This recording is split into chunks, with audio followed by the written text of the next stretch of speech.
সুন্দরম কলি পাহাপরাশি নাশকম শিরোশনমামি সন্তকম।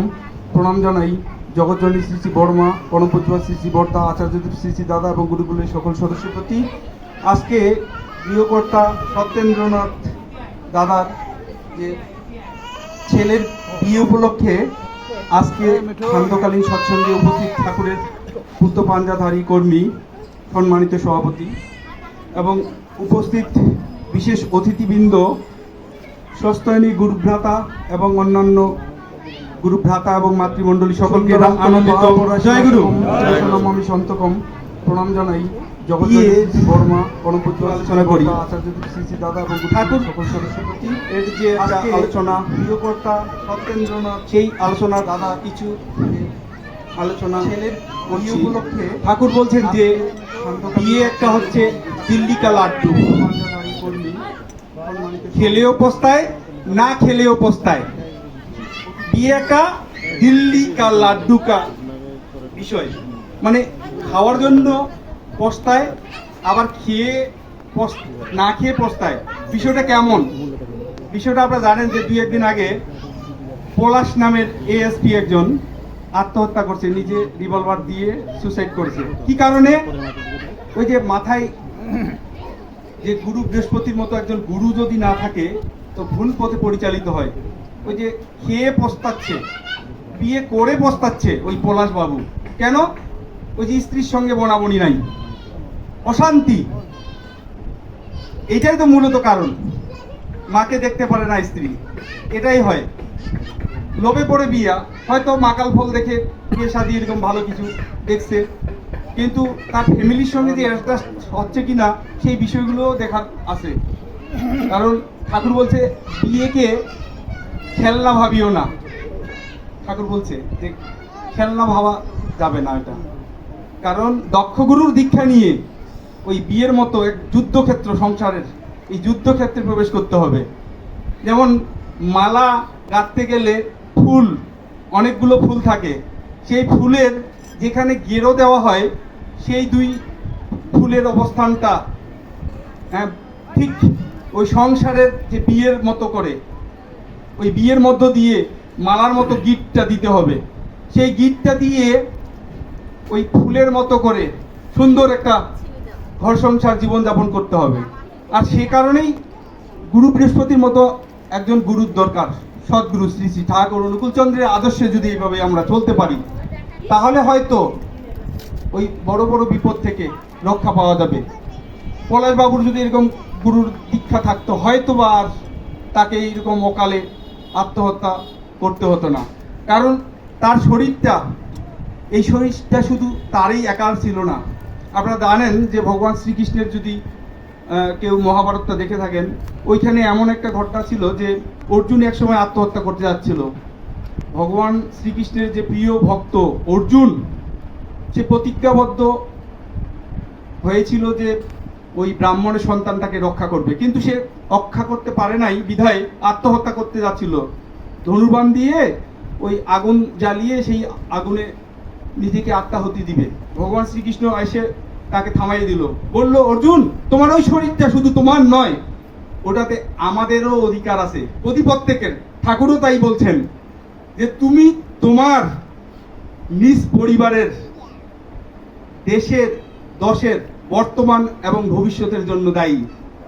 তাহলে দেখেন ঠাকুরও বলে দিচ্ছেন যে তুমি তোমার নিজের এবং পরিবারের বর্তমান এবং ভবিষ্যতের জন্য দায়ী। তাহলে তার শরীরটা, ওই পলাশবাবুর শরীরটা শুধু তারই একার ছিল না, সকলের অধিকার। কারণ সকলের উপরে প্রত্যেকের আমাদের দায়িত্ব, এটা ভাবতে হবে। এই শিক্ষা ঠাকুর আমাদেরকে দিয়েছেন। আমরা যারা ঠাকুরকে ধরে চলছি, ঠাকুর আলোচনা প্রসঙ্গে 3য় খণ্ডের 135 নম্বর পৃষ্ঠায় বলছেন, মনে রেখো তোমরা পরম পিতার দূত, মানুষের মাঝে তোমাদের কাবু হওয়ার কিছু নেই, তোমাদের কাছে মানুষের কাবু হওয়ার আছে।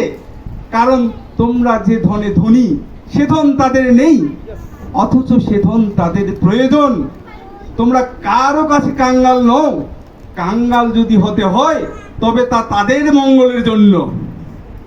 ঠাকুর স্পষ্ট করে আলোচনা প্রসঙ্গের 3য় খণ্ডের 135 নম্বর পৃষ্ঠায় বলছেন, আমাদেরকে আশ্বস্ত করে বলছেন। এ কারণেই ঠাকুর বলছেন যে তোমরা যাজনে ব্রতী হয়ে প্রতিটা ঘরে ঘরে যাওয়ার চেষ্টা করো, গিয়ে মানুষকে বোঝাও তারা যেন ওই ঠাকুরের নীতি কর্মগুলাতে সর্বদা নিজেকে নিয়োজিত রাখে। কারণ তা না হলে সামনে আসন্ন দুর্দিন চলছে। হয়তো জানেন যে ভারতে যুদ্ধ, পাকিস্তানের যুদ্ধ হচ্ছে, এরকম যুদ্ধের কথা আপনারা জানেন যে কয়েকদিন আগে খুব হয়ে গেল, বর্তমানে আবার বন্ধ করা আছে। কিন্তু আবার যে সামনে হবে না এ বিষয়ে নিশ্চয়তা কোনো আছে? ঠাকুর সে কারণেই যে প্রিয় পরম একটা বই আছে তথ্য সংগ্রহ, দেবীপ্রসাদ মুখোপাধ্যায়ের 8 নম্বর পৃষ্ঠায় বলছেন, তৎকালীন সময়ের 1962 সালের যে অর্থমন্ত্রী ছিল পশ্চিমবঙ্গের, সেই অর্থমন্ত্রী ঠাকুরকে প্রশ্ন করেছিল দেওঘর ঠাকুর দর্শনের জন্য এসে, যে আপনার আয়টা কি দাদা?